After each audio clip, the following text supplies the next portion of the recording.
رسوله الكريم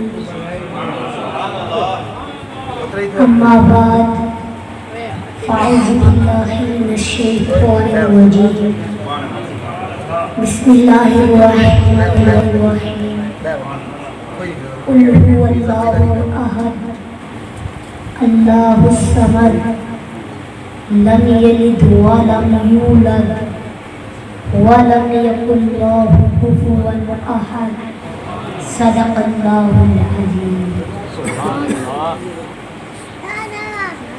اللہ رحیم کریم اکرم، اللہ رحیم کریم اکرم، اللہ کل جہان بڑھان والا،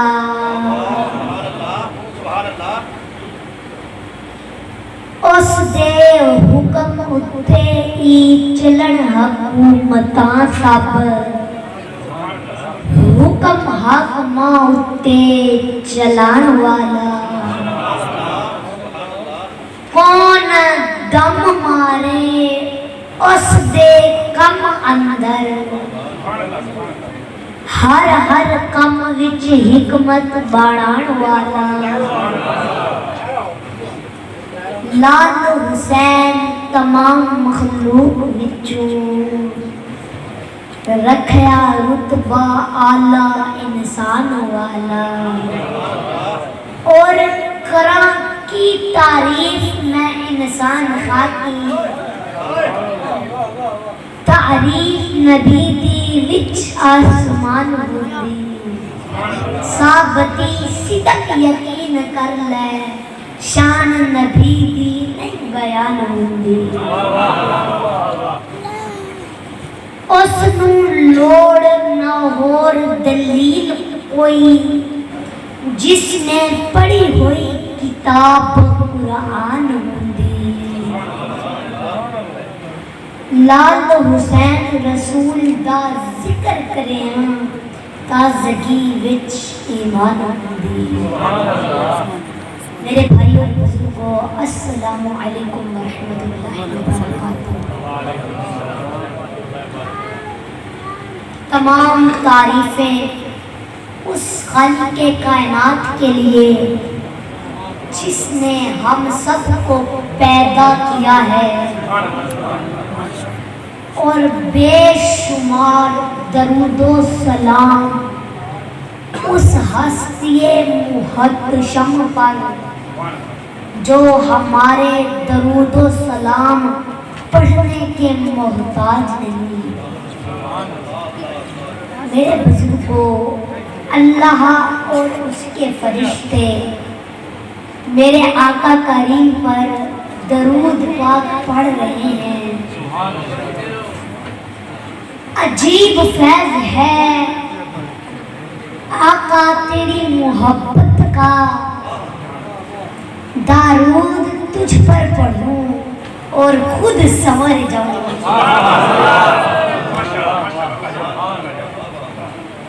میرے بزرگوں، یہ تو لگ ہی نہیں رہا کہ ہم عزیز چوک کے محفل میں بیٹھے ہوئے ہیں، بلکہ روحانیت کا ایک ایسا سما ہے، یوں محسوس ہو رہا ہے کہ ہم گنبد خضرا کے سامنے بیٹھے ہیں۔ غم مصطفیٰ جس کے سینے میں ہے، کہیں بھی رہے وہ مدینے میں ہے۔ حضور اپنی محفل میں ہیں جلوہ گر، سمجھ لو یہ محفل مدینے میں ہے۔ میرے محفل اس چیز کا نام نہیں کہ باہر ہزاروں لوگوں کا اجتماع ہو، بلکہ محفل اس وقت محفل بنتی ہے جب اندر محفل لگی، جب دل میں محفل لگی ہو۔ جب تک اندر محفل نہ لگے، جس کی تار گنبد خضرا سے نہ جڑے اس وقت تک محفل میں بیٹھنے کا مقصد حاصل نہیں ہوتا۔ میرے بزرگوں، بہت ہی خوبصورت محفل کا اہتمام ہے، انتہائی عالی شان اہتمام ہے۔ اس عظیم الشان محفل کے اہتمام پر جنہوں نے یہ محفل کی ہے، میں ان کا شکریہ ادا کرتا ہوں، اور اللہ پاک ان کے مال، جان، عزت و آبرو، روزی، عزت، عبادت، گھر، کاروبار، دسترخوان، اولاد، زندگی، عبادت، اخلاص، اخلاق، سادگی، عاجزی اور عمر میں برکتیں، رحمتیں، عروج و بلندیاں عطا فرمائے۔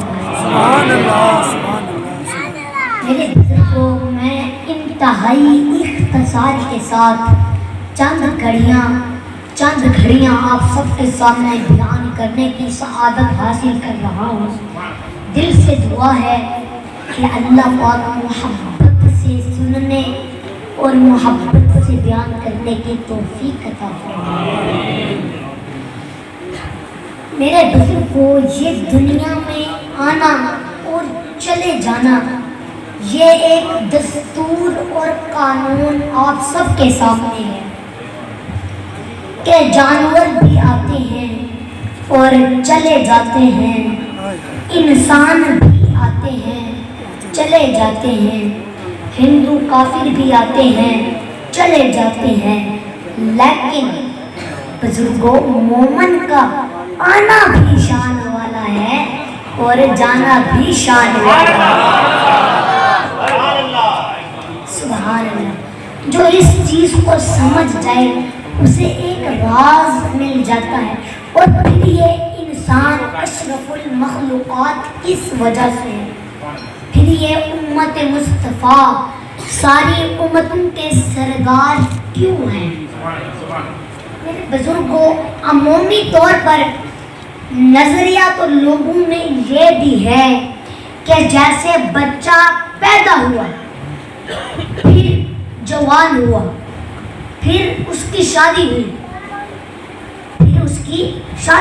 پھر اس کی اولاد ہوئی، پھر اولاد کی شادی کے بارے میں سوچ، پھر اسی سفر میں بندہ اس دنیا سے رخصت ہو جاتا ہے، اس دنیا سے چلا جاتا ہے۔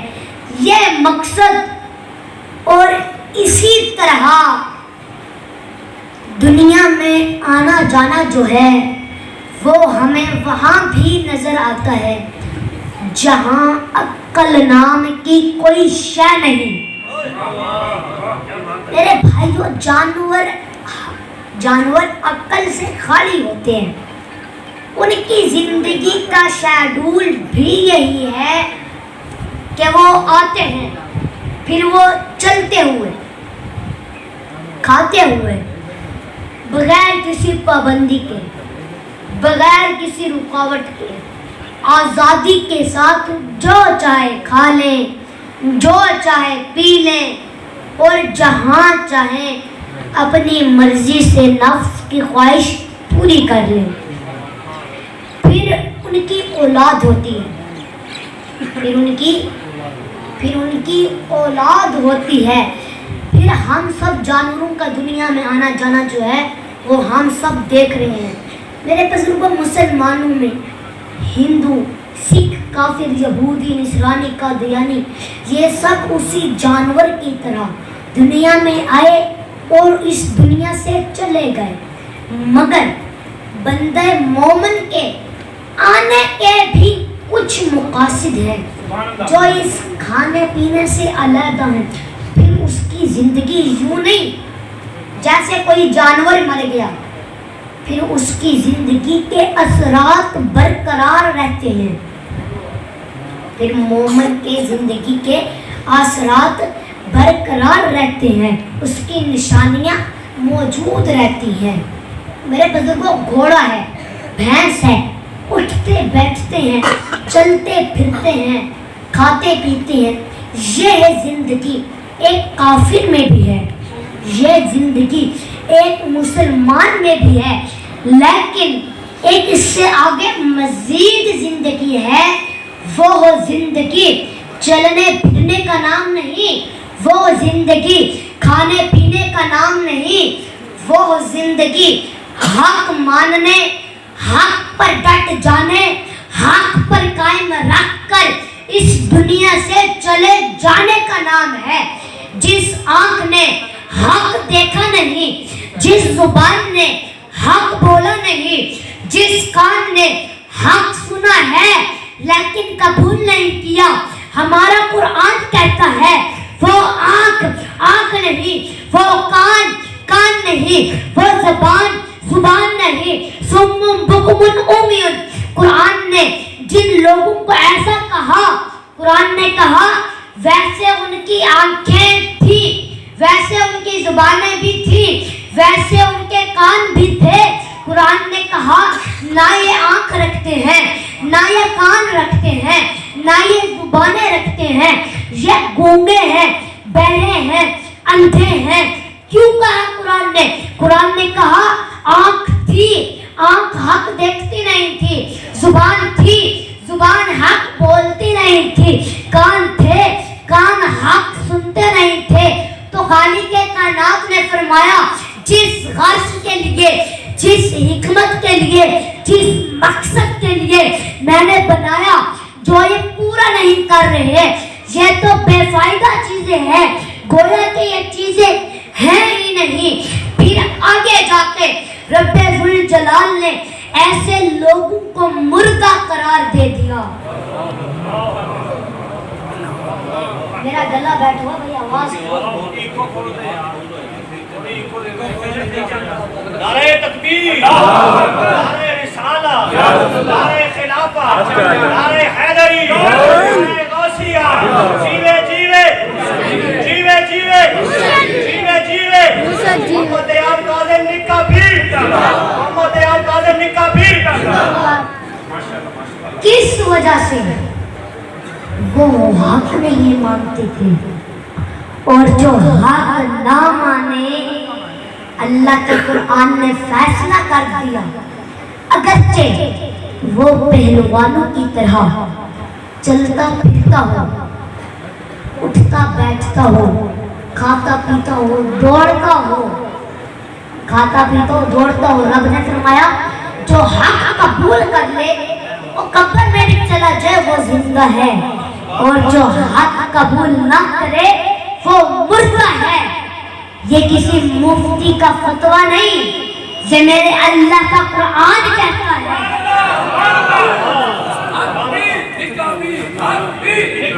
اور آج لوگ کہتے ہیں کہ سارے ایک جیسے ہیں، ہندو، سکھ، کافر، یہودی، نصرانی، قادیانی، مسلمان، یہ سب ایک جیسے ہیں، وہ بھی انسان ہیں، یہ بھی انسان ہیں۔ تو میرے بزرگوں، اگر زندہ اور مردہ میں فرق نہیں پھر تو سارے ایک جیسے ہیں، اور اگر زندہ اور مردہ میں فرق ہے تو پھر مسلم اور غیر مسلم میں بھی بہت زیادہ فرق موجود ہے۔ سبحان اللہ، میرے بزرگوں، حضرت امیر حمزہ رضی اللہ تعالی عنہ یہ میرے آقا کریم کے عظیم چچا جان تھے۔ تو جب تک ان کی دوستی ابو جہل سے رہی تب یہ مردہ ہوئے۔ کب زندہ ہوئے؟ تب یہ مردہ تھے۔ کب زندہ ہوئے؟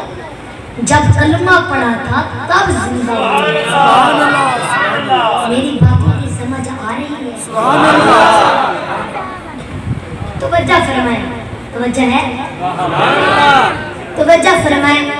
پھر ان کی شان میں ایک آیت اتری، وہ اس لیے کہ ابو جہل کے چیلے کہتے تھے کہ حمزہ اور ہمارے سردار میں کوئی فرق نہیں، دونوں ایک جیسے ہیں، دو ہاتھ ہیں، دو پاؤں ہیں، دو پاؤں ہیں، رنگ ایک ہے، بولی ایک ہے، نسل ایک ہے، روح ایک ہے۔ لیکن رب ذوالجلال نے فرمایا اب نہیں، پہلے یہ دونوں ایک جیسے تھے، اب نہیں۔ اب حضرت حمزہ کو ہم نے زندہ کر دیا ہے۔ آوا من آنا میتا، کیا وہ شخص جو کہ مردہ تھا، فَأَحْيَيْنَاهُ، بس ہم نے اس کو نور دے دیا۔ حضرت حمزہ مردہ تھے، کب زندہ ہوئے؟ جب کلمہ پڑھا تب زندہ ہوئے۔ تو میرے بزرگوں، یہ ہے زندگی جسے عام زندگی کہا جاتا ہے۔ یہ سب کچھ ان میں موجود تھا۔ رب فرماتا ہے اَوَ مَنْ کَانَ مَيْتًا، جو ماضی میں مردہ تھا، فَأَحْيَيْنَاهُ، بس ہم نے اس کو زندہ کر دیا۔